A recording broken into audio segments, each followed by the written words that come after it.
سر Walter Scott کا شمار انگریزی ادب کے نامور افراد میں ہوتا ہے، مگر اس کو یہ مقام معمولی حیثیت کی قیمت میں ملا۔ اس کی معمولی حیثیت اس کے لیے وہ زینہ بن گئی جس پر چڑھ کر وہ اعلیٰ درجہ کو پہنچا۔ والٹر اسکاٹ اپنی ادھیڑ عمر تک ایک معمولی صلاحیت کا انسان سمجھا جاتا تھا۔ اس کی حیثیت بس ایک تیسرے درجہ کے شاعر کی تھی۔ اس کے بعد ایسا ہوا کہ اس کے اوپر قرضوں کا بوجھ لد گیا۔ اس کی شاعری اس کو اتنی آمدنی نہ دے سکی جس سے وہ اپنے قرضوں کی ادائیگی کر سکے۔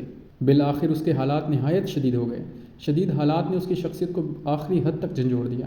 اس کا نتیجہ یہ ہوا کہ والٹر اسکاٹ کے اندر سے ایک نیا انسان ابھرا۔ اس کی ذہنی پرواز نے کام کا نیا میدان تلاش کر لیا۔ اب اس نے نئی نئی کتابیں پڑھیں، یہاں تک کہ اس پر کھلا کہ وہ محبت کی تاریخی داستانیں لکھے۔ چنانچہ اس نے محبت کی تاریخی داستانوں کو ناول کے انداز میں قلم بند کرنا شروع کر دیا۔ قرض کی ادائیگی کے جذبہ نے اس کو ابھارا کہ وہ اس میدان میں زبردست محنت کرے۔ اس نے کئی سال تک اس راہ میں اپنی ساری طاقت صرف کر دی۔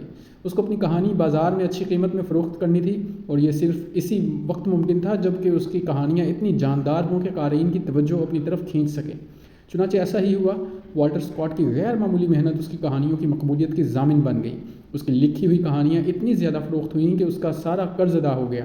والٹر اسکاٹ پر اگر یہ آفت نہ آتی تو اس کے اندر وہ زبردست محرک پیدا نہیں ہو سکتا تھا جس نے اس سے یہ کہانیاں لکھوائیں، جس نے اس کو انگریزی ادب میں غیر معمولی مقام دے دیا۔ اس کے بعد والٹر اسکاٹ کو سر کے خطاب سے نوازا گیا۔